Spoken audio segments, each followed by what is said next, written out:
In terms of Manchester United, they just weren't good enough tonight, Rio. Flattered a bit at the end, but... No, listen, when you start the way they did, they went 2 goals before they even took a breath. When that happens in a game of this importance, you only got yourself to blame. Listen, they know how important this game would have been before going into it. And we said before the game, you've got to start right. Don't concede goals early on. Get through that first 15 minutes, get yourself into the game. Yeah. Didn't even have a chance to do that because they weren't on it and they weren't at it from the beginning. Just keep getting off to bad starts, Paul. You can't keep getting away with that, can you? Clearly. No, you can't when you come to the Champions League against a quality team like Leipzig. We've been speaking before, and they've done it against mediocre, mid-table teams in England. But you do it in the Champions League against quality opposition, it's just not going to happen every week. These teams are just too good, they're too experienced, they're too good at doing what they do. And look, bad defending, we know that. But I think you have to give Angelino credit. It's a lovely finish. I thought they were just chasing shadows early on in the game. That back five, they were so deep, and Leipzig were just popping around the midfield, switching player. Will put a lot of pressure on United. They never got out. They never had the ball for the first 20 minutes. And as Reece said, they were 2 down before you even blinked. Is that the manager's fault, though? I mean, he set up that system. They've not played it for, what, a few weeks now? I think PSG, they played that game away. I think the difference is when they've played 3 at the back before, they've been playing up against people. The other team strikers have played up against them, Mbappe, so Neymar, you know exactly where you are. Neymar, Mbappe, etc. You know where you are. Then it's me against you, etc. This team, the way Julian Nagelsmann set his team up, they were chasing shadows because people were being asked questions. Do I go in there and mark him or not? You got Aaron Wan-Bissaka, didn't have someone right up against him, asking questions. Didn't even play. Well, it begs the question though: if you know the opposition are going to play possibly one up, who's actually a withdrawn 9. It's a waste of a false 9. You've got 3 players actually basically marking no one, or one should push in. We saw that in 20 minutes. Yeah, we were saying that we changed goals. He said it actually. The first person to say it. Change 2 players now. Change from 3 at the back definitely to go 4. So you've actually got an extra man in midfield. Didn't do it. Waited till half time to even make a substitution. So, but again. The substitutions, it was too late. It was 2-0 before he was going to make a substitution anyway. Yeah, you mentioned 2-0. Haidara with that goal. Very similar to the first one, albeit from the other side. Yeah, look, and again, it's all here. You know, they're popping about. They've got numbers there, switch of play, it's open on the other side. And this was the theme, really, in the first part of the game, where the midfield just popping about, get it to the other side, get an overload, get a ball in the air. And they couldn't deal with it. And I think for United, obviously, they only needed a point, so they thought maybe we'll sit in and Luke Shaw goes into an area where don't really need him to be. Telles has to overcover, then he's not in the position where he needs to be when the ball gets out there. And the early part of the game, they were just chasing shadows. And I think that was the thing for Nagelsmann. He knew the way they got countered in the first game, he was going to play differently, and he did. And it worked. And I think for United, only really once they got behind did they really start playing the way they needed to, like they started towards the end of the game. Yeah. We expected United to change things at half-time. They did, but once they went 3 down, they left themselves a mountain to climb.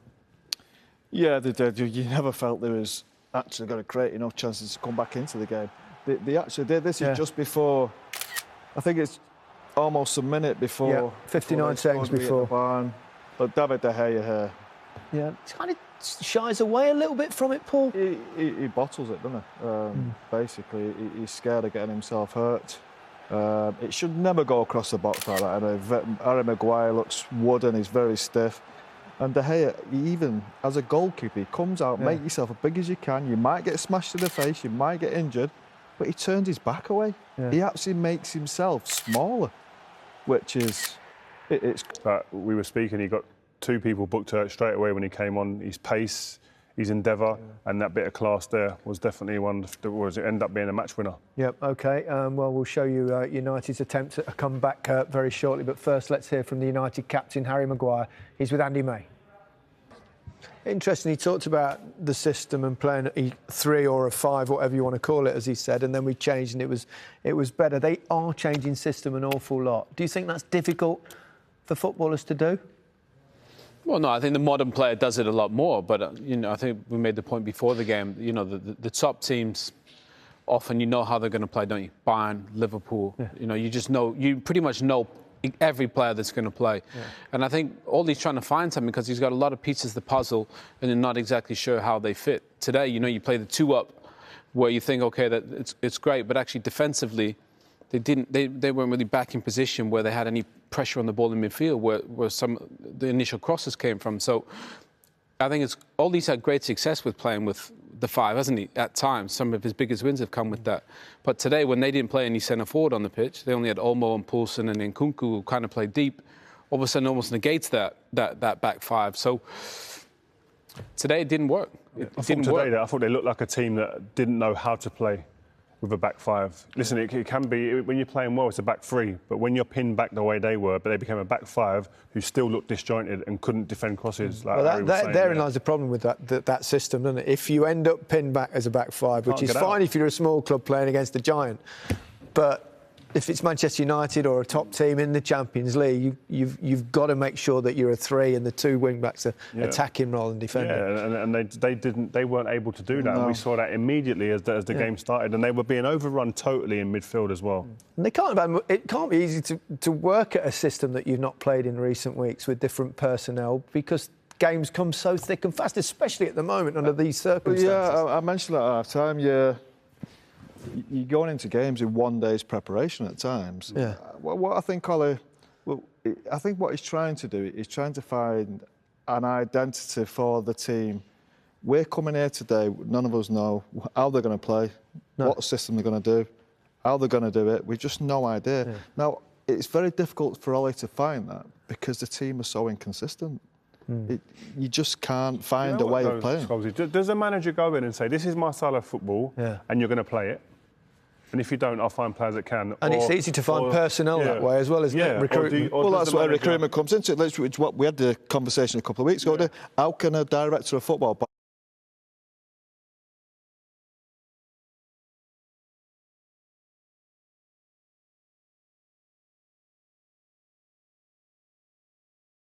The problem is that I don't think that Ollie's come in and said, this is the way we're going to play, this is my style of football. I think he's saying, right, I'm going to just try and find something that suits the players that I have here. And I think that's... On this game per game basis, situation. And I think that's not the thing that... I tell you what, another worrying thing, we talk about leaders in the team. Harry Maguire's interview, he said we weren't ready for the first 20 minutes. We weren't at it for the first 20 minutes. No. A big game, how can you not be up for a game? There's no excuse. That's such a tough game, coming to Germany. They should never be in this position in the first place, but they are, and they're not ready for the first 20 minutes. Yeah. Do you think that was mentally not ready, or perhaps because of the change of system, though? Sometimes it throws everyone at sea. I think surely the effort was there. I think he's talking mentality there. Yeah, and Ollie took another risk playing Luke Shaw. Luke Shaw's, he's not played football for 4 weeks, is it? A month? And he's a lad who takes weeks to get his fitness back. Yeah, you know what? I think Julian Nagelsmann would have looked at that first 5-0, and I think he would have seen a lot of things that encouraged him, that he knew that they could get a result in this game. Yeah. And to be fair to him, he was right. You know, they played brave, and they got some men product, and that's why they won. He's a great up-and-coming coach, there's no question about that. Yeah, he is. But you watched the Bayern game at the weekend. It's an open game. Yeah. Like there's no... It's not a surprise that this RB Leipzig team are going to give you chances. If you're just short a tight unit at the back... Yeah. You know you're going to get chances in this game. That's what I don't understand. That first 15, 20 minutes is vital. Any European away game you go to, the first thing you say when you're leaving the change room, keep it tight here, stay in the game, and we will get chances. Because we've seen that. And silence the crowd. And silence Which the crowd. Which you don't need to do at the moment. So that's one less problem for you. But what I'm saying is that if you're not thinking like that before the game's even started, it doesn't seem like they went out with even that little type of mentality. And it baffles me to see that. Yeah. OK.